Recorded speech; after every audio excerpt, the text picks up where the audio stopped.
आज हमारी टीम पहुंची है फिरोजपुर विधानसभा क्षेत्र के गांव मल्लाका में। दोस्तों आज आपकी जानकारी के लिए मैं बता दूं कि मल्लाका गांव के अंदर मैं मौजूद है, सरपंच साहब को रूबरू कराता हूं और आपके लिए बताता हूं कि मल्लाका गांव के अंदर क्या विकास हुआ है और क्या अभी बाकी है। तो दोस्तों आइए आपको मिलाता हूं सरपंच साहब। जी सरपंच साहब, क्या नाम है आपका? इकराम लहसन जी। जी सरपंच साहब, बताइए आपने इस गाँव के अंदर क्या विकास किया है और क्या अभी बाकी है? जी, विकास के जो कार्य जो चल रहे हैं वो प्रगति पे हैं, क्योंकि 2020 में फरवरी में बाई इलेक्शन हुए थे, उसमें मार्च में लॉकडाउन लग गया था। लॉकडाउन वजह से काम में बाधा आ गई थी, लेकिन अब हमारा काम प्रगति पे है और जो भी आगे जो भी स्कीम के तहत जो पैसे आएंगे उस कार्य को हम जारी रखेंगे। सरपंच साहब, कुछ आदमी अभी गांव के इस चीज़ को हमारे सामने ला रहे हैं कि हमारे गांव के अंदर कुछ ऐसे रास्ते हैं जिन पे निकलना दुश्वार हो रहा है। तो सरपंच साहब, उस रास्तों के बारे में आप क्या कहने जा रहे हैं?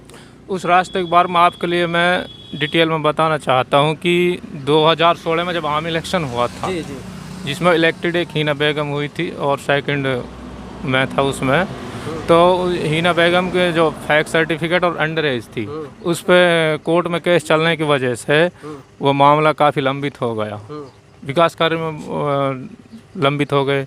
लेकिन उसमें जो कोर्ट ने ट्रांजैक्शन पर स्टे करा हुआ था, तो वह माननीय हाई कोर्ट ने जो सिविल कोर्ट का जो आदेश था उस पर स्टे करने के बावजूद इसने जो 40-50 लाख रुपए जो गबन किया है, जो विकास कार्य जो रुका हुआ है वो इस वजह से रुका हुआ है क्योंकि वो 48 लाख रुपए लेके फरार है और उस पर FIR रजिस्टर्ड है, उस पर 3 FIR रजिस्टर्ड है।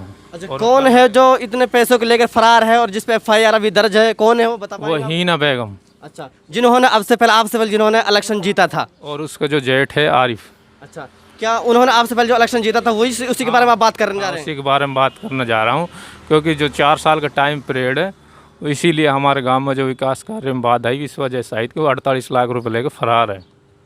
मैं आपके लिए बता दूं कि यहाँ मौजूद सरपंच इस चीज़ को बता रहे हैं कि अब से पहले जो हीना बेगम जो सरपंच बनी थी उस पर जो आवाज़ उठी थी और जिसके कारण के बिना पर एक काम रुका हुआ है, अब ये इसी चीज़ को सरपंच साहब कहने जा रहे हैं कि अब आइंदा जो हमारा काम शुरू होगा सबसे पहले हम गांव के विकास के बारे में कराएंगे। चलिए हम कुछ और आदमियों से आपको रूबरू कराते और पूछते हैं क्या क्या समस्या और क्या क्या यहाँ पे विकास हुआ है। जी, क्या नाम है आपका?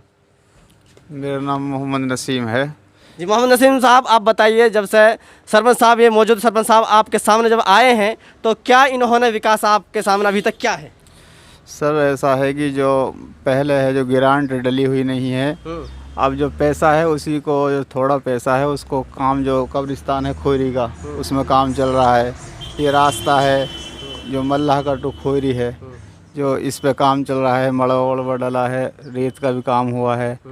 अब ये है कि PRI की किस्त अब डली हुई नहीं है, पहला ही जो पैसा है उसी से जो है थोड़ा बहुत काम चल रहा है। हमने जो एस्टीमेट दे रखा है, अब जो एस्टीमेट दे रखा है वो पास होकर आएगा तो जो गांव के रास्ते हैं और खोरी के रास्ते हैं बहुत ज़्यादा ख़राब हैं, वो जो है बनने चालू होंगे। इन्होंने साफ साफ बता दिया कि यहाँ पे जो अभी तक वो पैसा आया है, कुछ पैसा आए उनकी आने की वजह से यहाँ पे खोरी मल्लाका टू खोरी जो रास्ता जा रहा है बहुत ही ख़राब रास्ता था। यहाँ तक अच्छी तरीके से वहाँ पैदल चलना भी मुश्किल हो रहा था, लेकिन सरपंच साहब ने उसी रास्ते में फ़िलहाल काम शुरू कर रखा है और उसी के साथ साथ वहाँ पे कब्रिस्तान भी 4 दीवारी हो रही है और काम अभी शुरू है। तो आपके लिए कुछ ही मिनटों बाद आपको वो काम भी दिखाने जा रहा हूँ मैं, तो आप बने रहिए मेरे साथ। जी, क्या नाम आपका?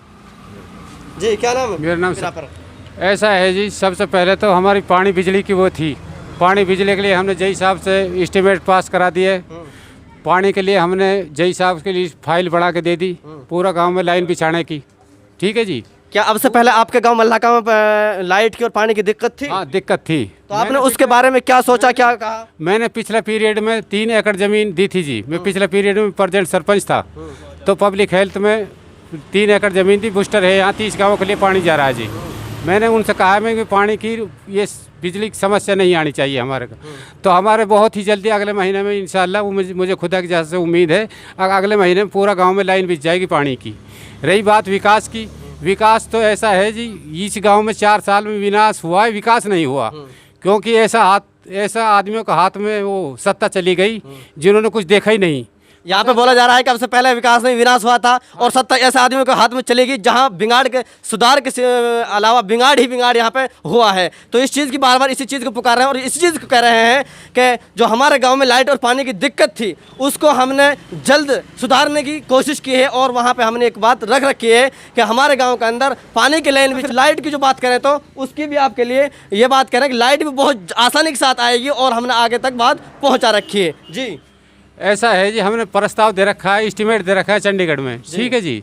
तो फरवरी में इलेक्शन हुआ था, 9 फरवरी को इलेक्शन हुआ था, मार्च में लॉकडाउन लग गया, उसकी वजह से बात आ गई। नहीं तो खुदा की जात से उम्मीद थी कि इंशाल्लाह पैसा भी आ जाता और अपना खोरी मेर मल्लाका में जो भी रास्ता जो गंदा है जो भी है वो सारे नाली वगैरह सारे कंप्लीट हो जाते अब तक, हमें उम्मीद थी इंशाल्लाह। बाकी लॉकडाउन की वजह से आप भी मजबूर हैं, हम भी मजबूर है, पूरा देश मजबूर है, पूरी इंडिया मजबूर है। अल्लाह पाक इसको ख़त्म करे इस महाबीमारी को और फिर जैसा भी होगा, जैसा पैसा आएगा वैसा हम यूज करते जा रहे हैं। हमने ऐसा नहीं करना जैसे पहले सरपंच ने 50 लाख की रिकवरी डाल के, उसमें वीडियो अमित भी है, अजमत जई है, एक सेक्रेटरी है, हिना बेगम का जेठ है आरिफ, हाई कोर्ट से जमानत पे चल रहा है। हिना बेगम कर्नाटक फरार है, कर्नाटक की रहने वाली है वो, ठीक है जी। सेक्रेटरी की डेथ हो गई उसमें सेक्रेटरी अरेस्ट हुआ उसमें FIR में, उसके खिलाफ 6 FIR मौजूद हाँ हिना बेगम के खिलाफ और वो फरार है। मैं आपको बता दूं जिससे हम बात कर रहे हैं ये सरपंच साहब के चचा हैं और आपको बताता चलूं कि जो अब से पहले सरपंच जीती थी हिना बेगम, वो यहाँ से फरार है और उसी की बिना पर यहाँ गांव के अंदर विकास नहीं हुआ, विनाश चलता रहा और बिगाड़ का सबब बनता रहा। तो दोस्तों आप मेरे साथ जुड़ी रहिए। यहाँ पे जो सरपंच का जो इरादा है और जो सोच है वो ये है कि हमारा काम जैसे ही शुरू होगा तो फ़ौरन हम गाँव के अंदर विकास। तो मैं आपके लिए बता दूँ कि जो तस्वीर आप देख रहे हैं यही वो कब्रिस्तान की 4 दीवारी है जिसको मल्लाका का मौजूदा सरपंच ने इसको बनाया है। आप देख रहे हैं ख़ुद तस्वीर में सरपंच साहब ये खड़े हैं और इन्होंने ये 4 दीवारी कब्रिस्तान की कराई है और कुछ 4 दीवारी मुकम्मल हो चुकी है और कुछ तरफ से काम चल रहा है।